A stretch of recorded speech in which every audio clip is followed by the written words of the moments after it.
तो डॉक्टर नबीहा और हारिस साहब, देखते हैं पब्लिक आपसे क्या जानना चाहती है। जी,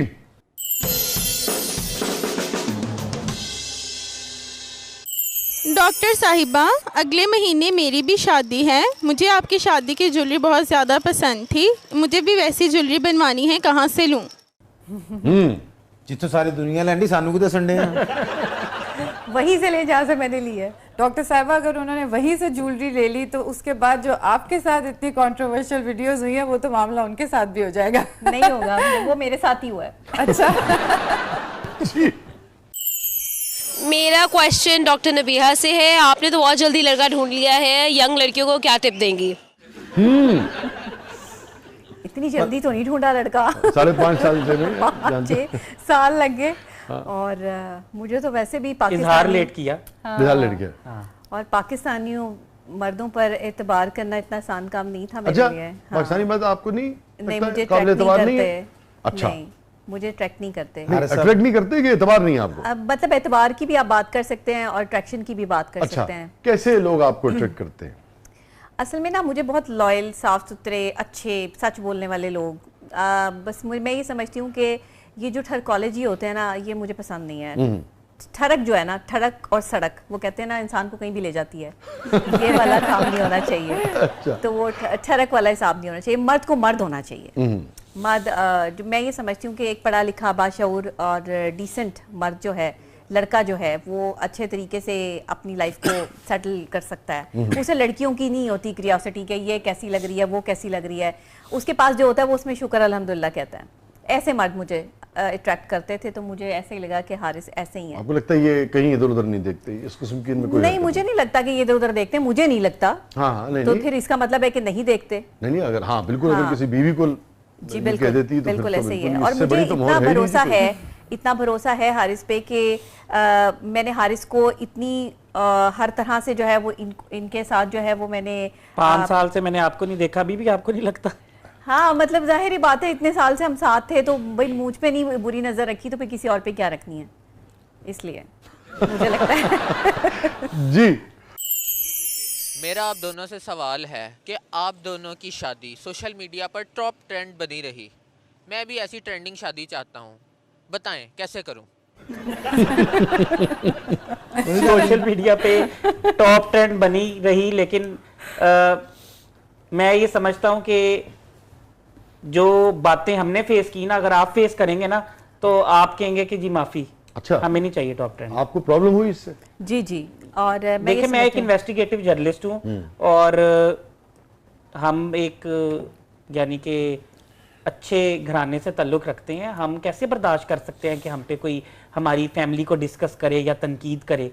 लेकिन लोगों को क्या पता कि किसी की तस्वीर लगा के जब आप उसको तनकीद का निशाना बनाते हैं या डिस्कस करते हैं तो वो कितनी तकलीफ होती है। और आप नेगेटिविटी करते हैं व्यूज लेने के लिए, क्योंकि पॉजिटिविटी करने में आपको व्यूज मिलते नहीं है।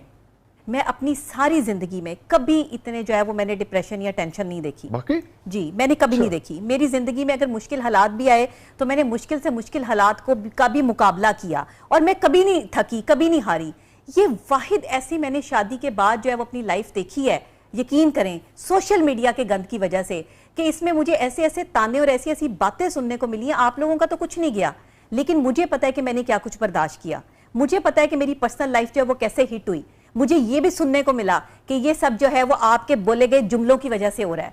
ये आप जो है वो इस तरह के जुमले ना बोलें तो आपकी जो है वो जिंदगी खराब ना हो। देखिए, मैं कुछ कहना नहीं चाहती, लेकिन मैं अपने इन बहन भाइयों को इतना ही कहना चाहती हूँ कि किसी की पर्सनल लाइफ को ऐसे हिट ना करें। मैंने आपके लिए बड़ा अच्छा काम किया है, मैंने बड़ा पॉजिटिव जो है वो आप लोगों के लिए काम किया है, मेरा कोई नेगेटिव काम नहीं है। आप यकीन करें, एक वक्त ऐसा आया था इस सोशल मीडिया के ट्रेंड की वजह से कि मुझे ऐसा लगा था कि मैं शायद अब इस रिश्ते को आगे लेकर नहीं चल सकती। पर्सनल अटैक ये जो लोग करते हैं ना, मैं ये इनको मुखातिब इस रिश्ते से मुराद आप ये कि हारिस के साथ जो आपका ताल्लुक? जी, मैं बिल्कुल आपको सही बता रही हूँ कि मैं पर्सनल अटैक करने वालों को मुखातिब करते हुए कहना चाहता हूँ कि ये कर्म है।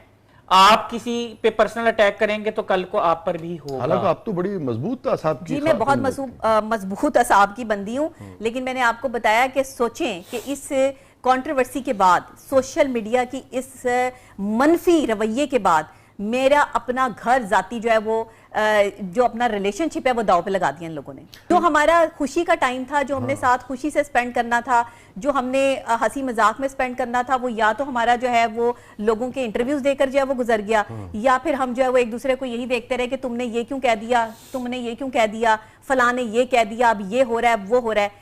मैं इतना मेंटली स्ट्रेस में रही हूँ कि मैं आपको बता नहीं सकती। और देखिए मैं कहती हूँ अगर मेरे साथ किसी का जाती कोई इख्तलाफ है ना तो फिर मुझ पर वार करें, मेरे साथ बदतमीजी करें, मुझे कहें जो मैंने कहा है, लेकिन मेरे शौहर के बारे में बातें, मैं इस तरह की चीज़ें, ये वाली बातें मुझे जो है वो बर्दाश्त नहीं थी। इन चीज़ों ने मुझे बहुत हर्ट किया है लोगों की, और ये मैं लोगों से आपके प्रोग्राम के थ्रू ये बात करना भी चाहती हूँ कि सोशल मीडिया को जितना आज़ाद कर दिया गया है ना, ये एक डिजिटल दहशतगर्दी स्टार्ट हुई हुई है, और जो डिजिटल दहशतगर्द हैं जो कि लोगों के घर खराब करने का बाइस बन रहे हैं, उनको मेंटल स्ट्रेस देने का बाइस बन रहे हैं। आपको पता है इंटरनेशनल लॉ है कि अगर आपको कोई जहनी तौर पर परेशान करता है और आप किसी की वजह से, किसी के रवैये की वजह से जहनी तौर पर परेशान है, तो इस पर भी केस है। अब मैंने डेफामेशन के केस जो हैं वो किए हैं, मैं FIA भी गई हूँ, मैं अदालतें भी गई हूँ। मेरा जो टाइम था अपने शौहर के साथ हंसने खेलने का या अपनी जो है शादी को एंजॉय करने का, वो इन्होंने मेरा अदालतों में और जो है वो FIA में और इधर उधर जो है वो कर दिया। अब जाहिरी बात है मैं अपने हक के लिए तो जाऊंगी। कभी ये सवाल उठाते हैं मेरी क्रेडिबिलिटी पे, कभी ये सवाल उठाते हैं मेरे मुंह से निकले हुए किसी जुमले पर, कभी ये सवाल उठाते हैं मेरे शौहर पर, कभी मेरी शादी पर। नबिया मुझे बताइए, जैसे कि मैंने आपको बताया कि मैं चूंकि सफर में था तो मुझे सिर्फ इतना पता है कि आपको नहीं पता आपकी हाँ शादी हुई और क्या कुछ, बहुत ज्यादा मुझे उसकी डिटेल नहीं पता ना, फौरी हमें चूंकि आज ये रिकॉर्ड कर रहे हैं हम आपको। मगर आपको क्या लगता है, चूंकि आप एक समझदार खातून है, इतने अरसे से ट्रेड में है, कि आपका ये कहना है कि लोगों ने बहुत ज्यादती की आपके साथ? जी बिल्कुल। मगर आपको लगता है कि कहीं आपकी कोई गलती थी? ये मीडिया को बहुत ज्यादा इन्वॉल्व करना शादी में, लोग कर सकते हैं, इसमें कोई ऐसी बात नहीं। बिल्कुल, बिल्कुल। लोग बाज़ औक़ात इनवाइट करते हैं जो पब्लिक फिगर होते हैं, मगर आपको लगता है कि कहीं आप दोनों से भी कोई गलती हुई है या आप समझते हैं कि कहीं कोई गलती नहीं? अच्छा देखें, मैंने तो मीडिया को इनवाइट नहीं किया था। अच्छा। मैंने बहुत करीबी मैंने सिर्फ मेन स्ट्रीम मीडिया को बुलाया था। मैं मेन स्ट्रीम मीडिया की एंकर हूँ, मैंने मेन स्ट्रीम मीडिया को बुलाया था। हमारी एक ऑर्गेनाइजेशन है यंग मीडिया एसोसिएशन, उसके हमने बस 2-4 अच्छे उसके अंदर मैंने दावत दी थी। हाँ, उसके अंदर मैंने दावत दी थी, इन्होंने दावत नहीं दी थी। मैंने वो उसमें डिजिटल मीडिया के काफी लोग हैं। आप समझते हैं कि आप दोनों का इसमें किसी तरह से कोई नहीं? हमने तो उनका भला करना चाहा ना कि हमारे बहन भाइयों की तरह से हैं, तो हमने उनको इनवाइट, लेकिन हमने इतना मीडिया इनवाइट नहीं किया था जितना वहां आ गया था। अच्छा, मैं नबिया एक चीज जरूर जानना चाहूंगा कि मीडिया में जो लोग यानी कि पब्लिक फिगर्स होते हैं, किसी भी हवाले से अपने शोबों की वजह से नुमायां होते हैं, मुआशरे में जाने जाते हैं, आप नहीं समझती कि उनको भी जो भी चीज़ है उसको जिम्मेदारी से अपने अल्फाज को अदा करना चाहिए? बिल्कुल करना लोगों चाहिए। को भी, पब्लिक को भी उसकी बाल की खाल नहीं उतारनी चाहिए, मगर उनको भी हर चीज को जिम्मेदारी से अदा करना चाहिए। लेकिन देखिए, अगर अल्लाह ने ये कह दिया कि इंसान गलती का पुतला है और उससे कहीं भी गलती हो सकती है, तो हम फरिश्तों की दुनिया में तो नहीं रहते। गलती, अच्छा जो आपको ये कह रहा है कि तुम गलत हो, वो खुद कितना सही है पहले वो इसका एहतसाब तो कर ले। अगर वो फरिश्ता है तो वो आपको क्रिटिसिज्म में लेके आ सकता है। अगर उसने कभी कोई जो है वो गुनाह नहीं किया, अगर उसने कभी कोई गलत काम नहीं किया और उसके मुंह से कोई टंग स्लिप के मामलात नहीं हुए, तो फिर तो मैं जो है वो मानती हूँ कि हाँ भाई आप लोगों ने बिल्कुल ठीक किया। लेकिन अगर आप तोले और किलो पे बात करना शुरू कर देंगे और किलो और तोले की बात को जो है वो इस कदर आगे ले जाएंगे। मुझे जो आपकी बात समझ में आ रही है वो ये आ रही है कि कुछ बातें हुई जो आपने कर दी और वो आपका मौकफ ये है कि वो स्लिप ऑफ टंग थी ना, जी जी, और वो गलती होगी और आपने उसकी वजाहत दे दी। मगर आपका कहना ये है, और मुझे जो अंदाजा हो रहा है सबकी गुफ्तगू से, कि उसमें बहुत ज्यादा उस पर गुफ्तगू हुई, बातें हुई, और फिर इतनी ज्यादा हुई कि फिर आपको डिप्रेशन फील हुआ, आपको एंजाइटी फील हुई। ये मुझे समझ में मैं कभी भी, मैं डिप्रेशन का इलाज करती हूँ ना, डिप्रेस नहीं होती, मेरे असाब बड़े मजबूत हैं। लेकिन जब मुझे कहीं से ताना पड़े और मुझे ये सुनना पड़े कि तुम्हारी वजह से ये सब कुछ हो रहा है, तो आप मुझे बताएं, मेरा दिल नहीं करेगा कि मैं जो है वो फिर सारी चीजें जो है वो खत्म कर दूं, बस ठीक है फिर इट्स ओके, मेरी वजह से हो रहा है तो फिर भाई मैं कसूरवार हूं ना, मुझे गोली मार दो, यही मैं कह सकती हूँ ना। और तो मैं कुछ नहीं कह सकती। भाई अगर मैंने जो है वो तोले की बजाय किलो बोल दिया तो तुम लोगों ने उसको उठा के जो है वो तमाशा बना दिया पूरे पाकिस्तान में। अल्लाह ताला सबके लिए आसानियां फरमाए जी, और मैं तो यही कहूँगा सबको एक दूसरे का ख्याल करना चाहिए जी। और फिर जब आप कह रही हैं बार बार कि अगर कोई चीज़ ऐसी हुई थी आपने वजाहत कर दी, तो आप बात को ख़त्म कर देना चाहिए।